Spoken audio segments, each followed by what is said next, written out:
Welcome back. We are once again watching some more Higurashi.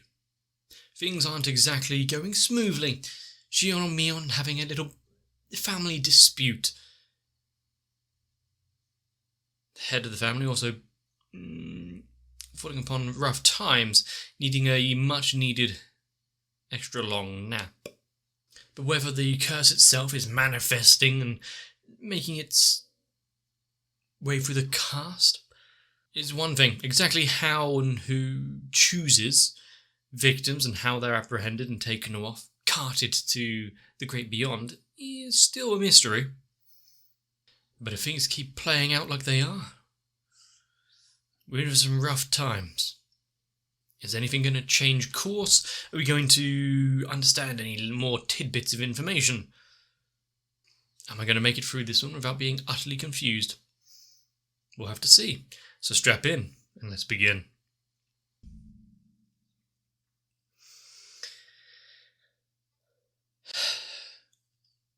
And obviously seeing all of this now, especially with the phone calls and whatnot, makes me want to re-watch the earlier episodes to see exactly when Shion was speaking to him before we even knew she existed.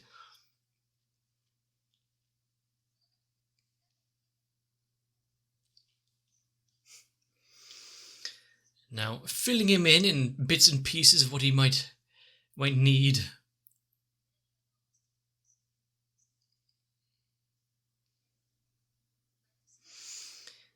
They will never be able to find out what's actually happening because it's just put it under the curse.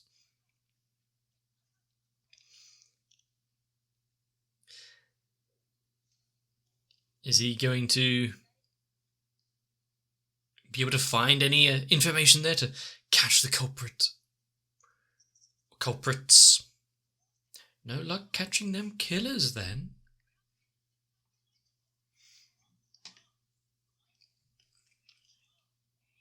Take responsibility. She said that.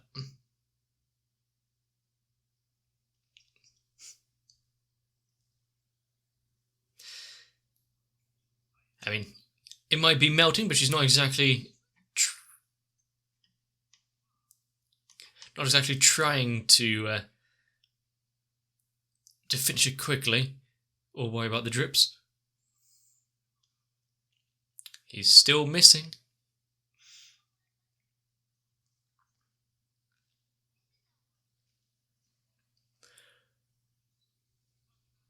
But they need everyone out making sure that make sure he's not in any danger.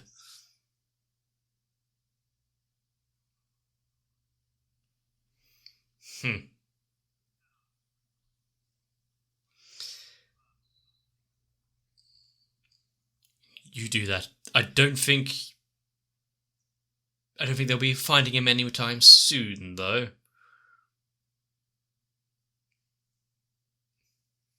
She's really taking her time with that one.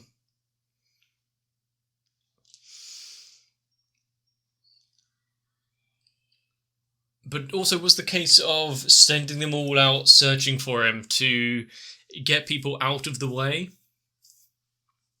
Or to put on a facade that she actually cares that he's missing?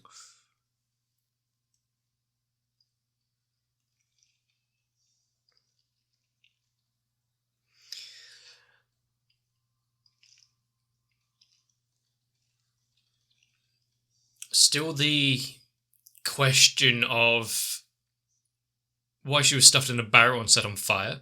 Still the question of Rika and her premonitions. Still the question of who is behind the abductions and where they end up. Then there's all this shit going on with the doctor.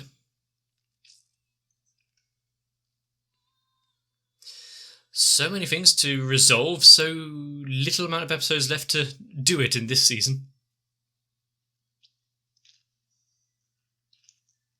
And we really haven't spent any time with her, really.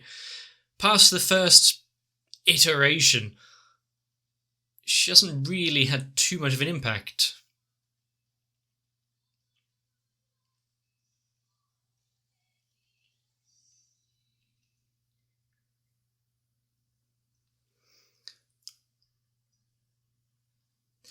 Is you can cut him some slack a little. Is he on his tiptoes?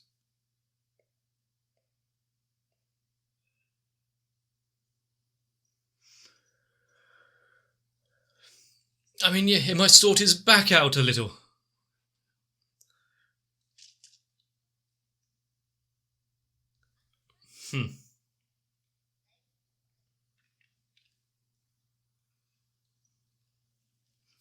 I think he'll answer to the best of his ability.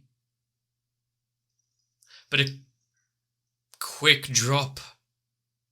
It's a little more than 3 spaces.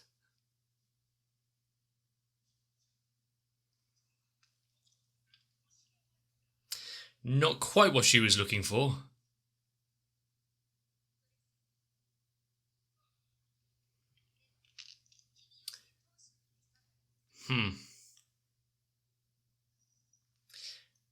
He shows his resentment there.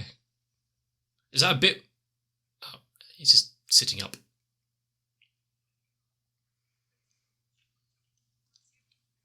He's been conditioned to think a certain way about certain families.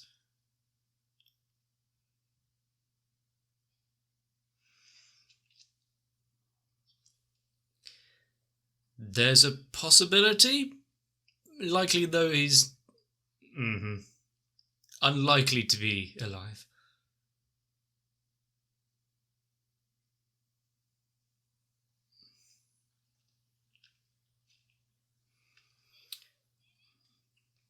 Great.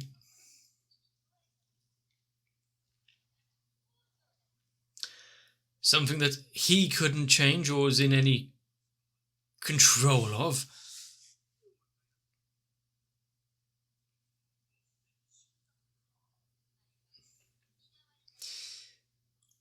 But why was the suspect identified as the aunt's killer in the end anyway?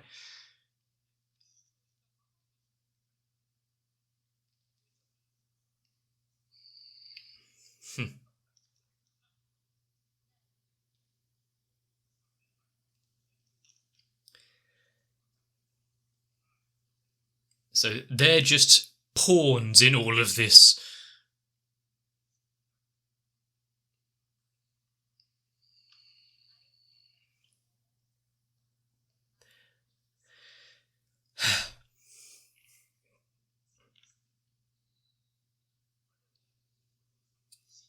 How much was under her instructions?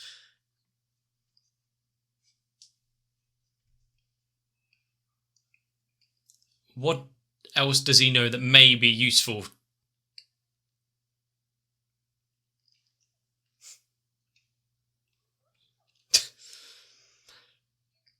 I guess she is in a position to be slightly mocking. She has all the power, so to speak. So that they are all and none accountable.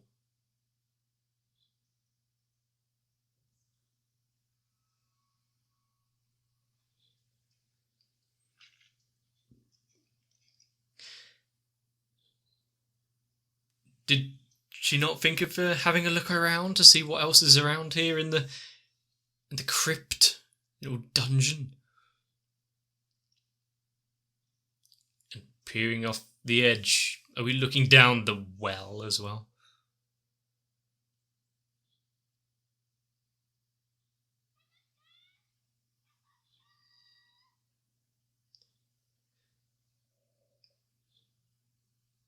Yep, definitely heard him respond. What was that noise? The light emanating from behind her.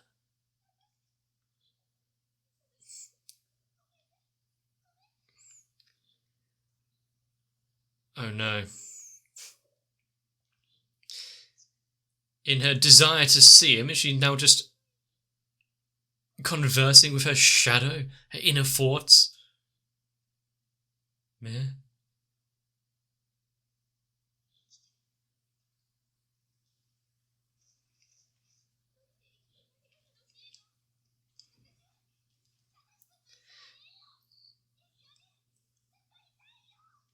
Um,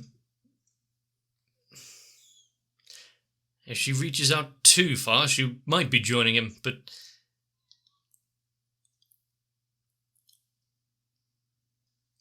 she was, after just a few times meeting him, really dependent on him.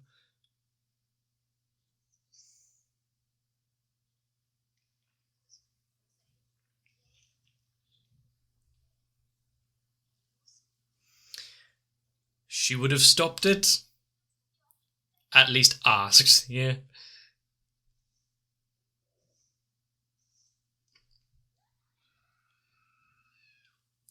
I see. Tough to take those words as true when she forced her to have the nails removed, even if she did pay in kind as well after. And to keep up appearances with the family head and everything.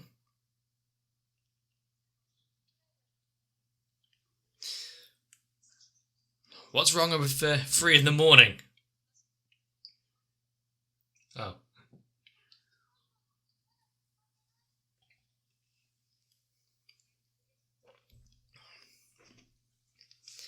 I'm sure he'll turn up somewhere.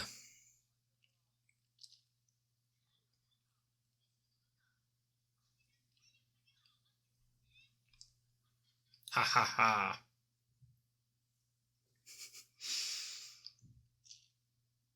The fact that he is trying to get on with a normal life after everything that's happening. I wonder if he's still going with his delusions and paranoia that everyone's after him as well.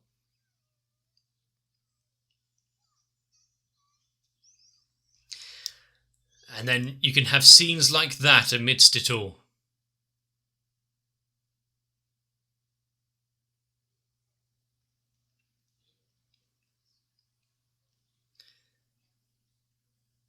Is so high up and...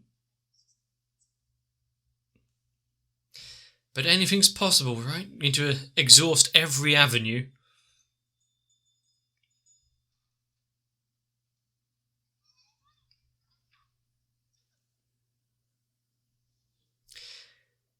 Yeah, this is a conversation that's going to end well for them both.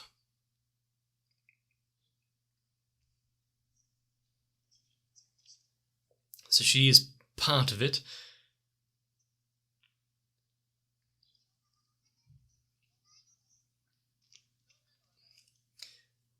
But is it because of the position as head or because of her prior knowledge of anything?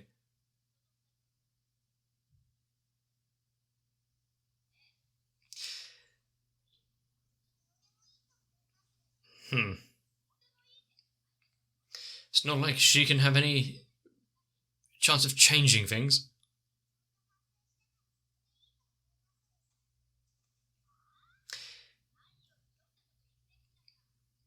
The whole thing of forgiveness.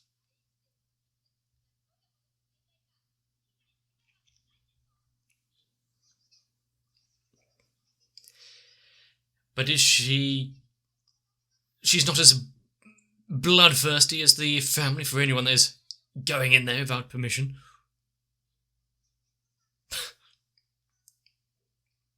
Yeah.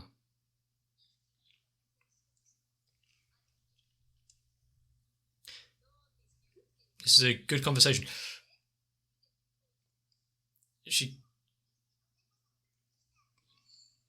They know not what they were doing.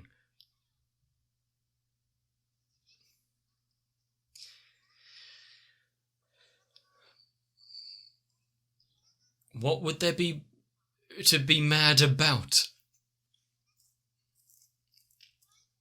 It's the tools that they're trying to keep hidden, but the shed itself hasn't got anything to do with the curse.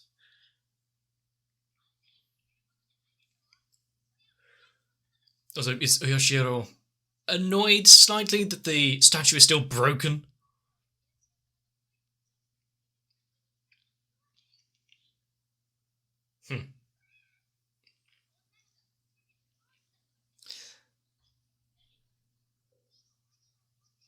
She's answering her questions diligently. That was a quick freeway slap.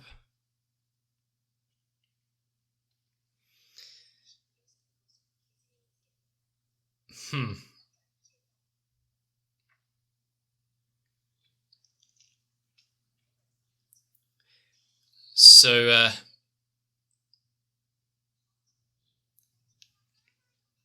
trying to see who would get involved, who would lift a hand or agree with the idea. Then it would go to her as well.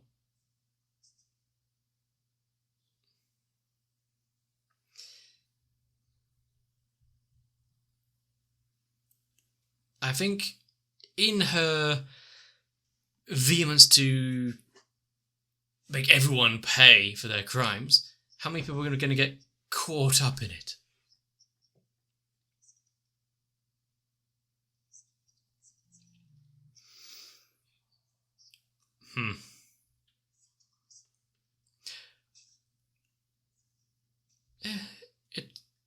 It's fine. If she's gone instead of him, maybe he can return, right?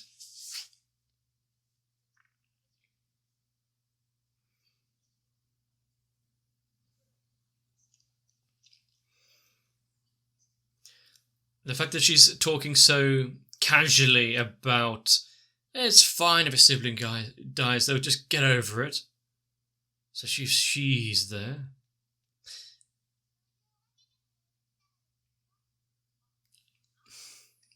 The soy sauce.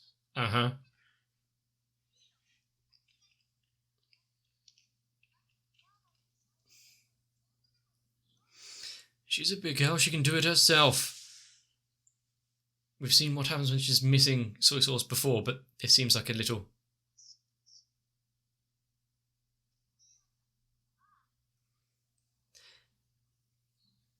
Is she walking directly in her footsteps?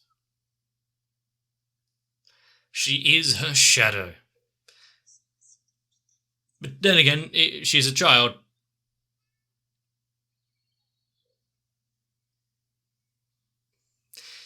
It would be the kind of thing to do, so I'll walk exactly in pace. But this one is a little more, really.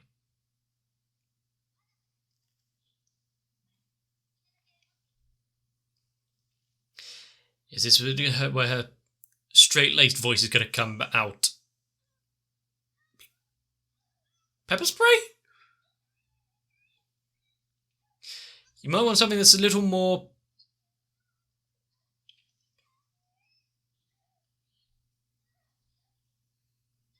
a little more able to keep her still than just some pepper spray. Now you've got them both, got yourself... Yeah, you got both of you.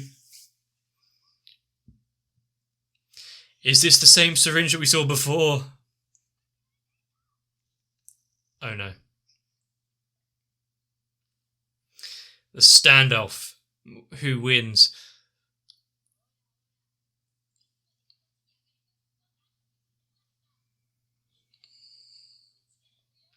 It's a...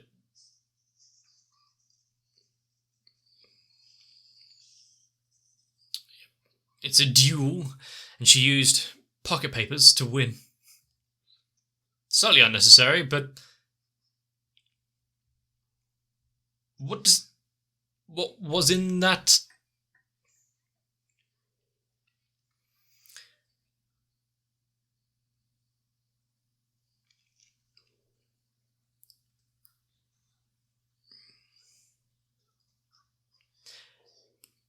Looks like it's I don't know. Maybe she's just allergic to it. Get some anaphylactic shock from it.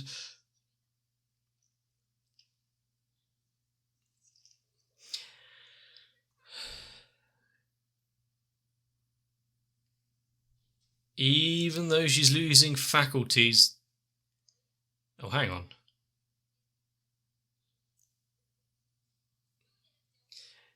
She's not heading directly towards her. I think we've seen this before. Oh, there's the voice. No Nipa or anything.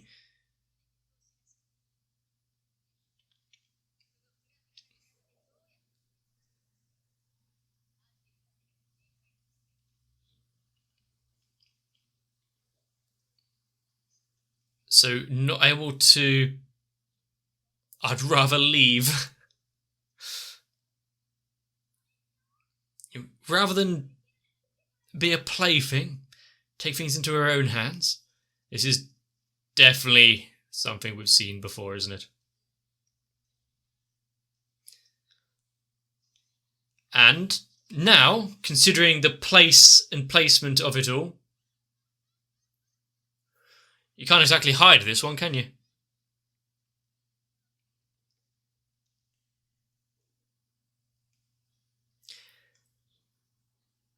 You may think this is a victory, but Jesus, that scream.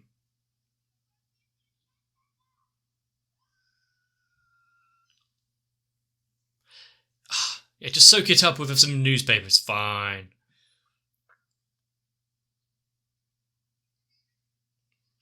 Oh no.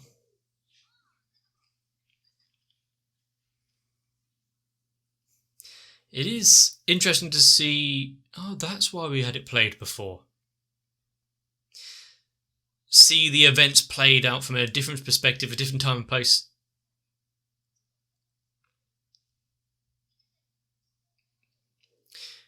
But why didn't she call or anything?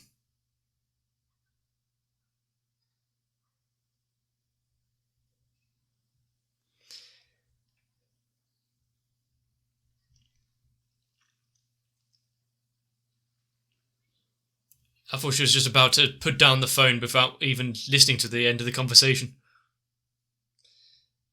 But now all the pieces are in place, right? I thought with the zoom in we might see a twitch or something, but no. They're going down the well soon enough.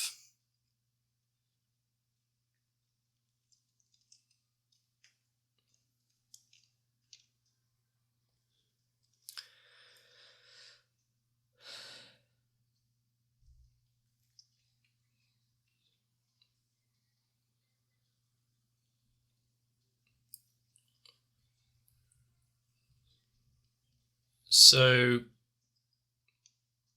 are we also going to see the side of it where she gets rid of Keiichi as well? You know, clean up all the loose ends.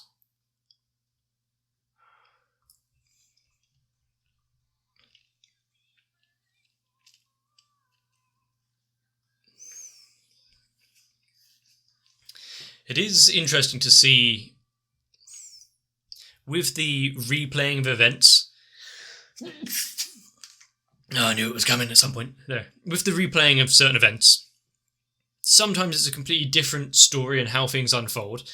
Other times it's just from a different narrator, a different point of view. And at any time they can cross and interjoin.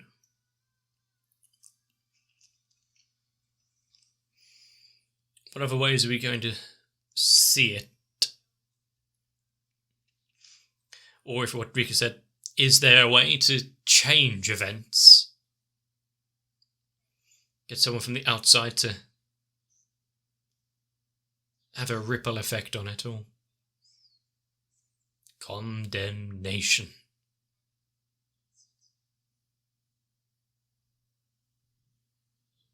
We really did get notified of that early, didn't we?